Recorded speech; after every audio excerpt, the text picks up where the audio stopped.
नमस्कार, मी वृषाली पाटील TV9 विशेषमध्ये आपलं स्वागत करते। सुरुवातीची बातमी। शिंदे सरकारने सुरू केलेली आनंदाचा शिधा योजना बंद करण्यात आली। मंत्री छगन भुजबळ यांनी याची माहिती दिली।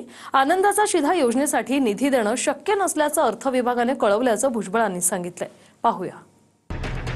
एकनाथ शिंदे मुख्यमंत्री असताना सुरू करण्यात आलेली आनंदाचा शिधा योजना बंद करण्यात आली आहे। गणेशोत्सवानंतर दिवाळीतही सर्वसामान्यांना आनंदाचा शिधा मिळणार नाही। अन्न आणि नागरी पुरवठा मंत्री छगन भुजबळ यांनी ही माहिती दिली आहे। आनंदाचा शिधा योजनेसाठी यावेळी निधी देणं शक्य नसल्याचं अर्थ खात्यानं सांगितल्याचं भुजबळ म्हणाले।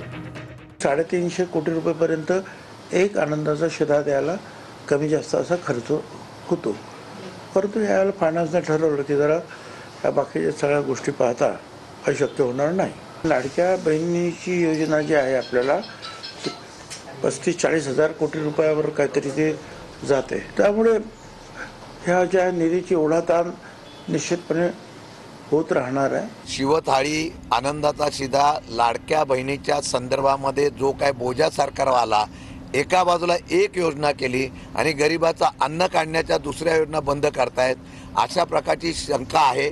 परंतु ती योजना माजी मुख्यमंत्री एकनाथजी शिंदे यांनी दिल्यामुळे ती कदाचित बंद करण्याचा निर्णय झाला असेल असं मला वाटतं। एकनाथ शिंदे यांच्या नेतृत्वाखालील सरकारनं शिवजयंती, गुढीपाडवा, डॉक्टर बाबासाहेब आंबेडकर जयंती, गणेशोत्सव आणि दसरा दिवाळी या उत्सवांच्या काळात सर्वसामान्यांना आनंदाचा शिधा देण्याचा निर्णय घेतला होता। या योजनेमार्फत साखर, चणा डाळ, खाद्यतेल, रवा, मैदा देण्यात येत असे। प्रत्येक सणासुदीच्या 1 ते 1.5 महिना आधी अन्न नागरी पुरवठा विभागाला मुख्यमंत्री कार्यालयाकडून सूचना देण्यात आल्यावर मंत्रिमंडळासाठी प्रस्ताव सादर केला जायचा। त्यानंतर आनंदाचा शिधा योजनेसाठी निधीची तरतूद व्हायची। दिवाळी तोंडावर आलेली असताना आनंदाचा शिधा वाटपासाठी निधीचा प्रस्तावच तयार करण्यात आला नाही। गरीब शिकालचे जे आमचे लोक आहेत त्यांना गेल्या अनेक वर्षापासून सवलतीच्या दरामध्ये आनंदाचा शिधा देतो, जेणेकरून त्यांना त्या पद्धतीने एक चांगली मदत होऊ शकते। कार्ड धारकांना BPL धारकांना मिळणार होता तो देणार नाही, त्या बाबतीत राज्य शासनाने फेरविचार करायला पाहिजे। आनंदाचा शिधा हा उपक्रम हा बंद करण्यात आलाय आणि त्याच्यामुळे हे माहिती काढावी लागेल की काय खरे म्हणजे काय परिस्थिती आहे राज्याची। यांच्याकडे 80,000 कोटी रुपये रस्ता करण्यासाठी आहे, पण आनंदाचा शिधा गरीब कष्ट करणाऱ्यांना द्यायला ह्यांच्याकडे नाही। हे दुर्दैव आहे या सरकारचं। तर याच्यावरती सरकारने विचार करण्याची आवश्यकता आहे की आता आपल्याला कुठे काकडी लावायला पाहिजेत, कुठे काय करायला पाहिजे, या सगळ्याचा विचार करून द्यायला पाहिजेत। निवडणुका पाहूनच सगळ्या गोष्टी करायला पाहिजेत अशातलं काय नाही, एक माणुसकीचा धर्म म्हणून तरी काहीतरी करायला पाहिजे असं मला वाटते। त्याप्रमाणे त्यांनी करावं। मग हे फसवणूक का केली गेली? मग मुख्यमंत्री एकनाथ शिंदेजी असताना 2 वेळा तुम्ही आनंदाचा शिधा दिला, कारण निवडणुका डोळ्यासमोर होती।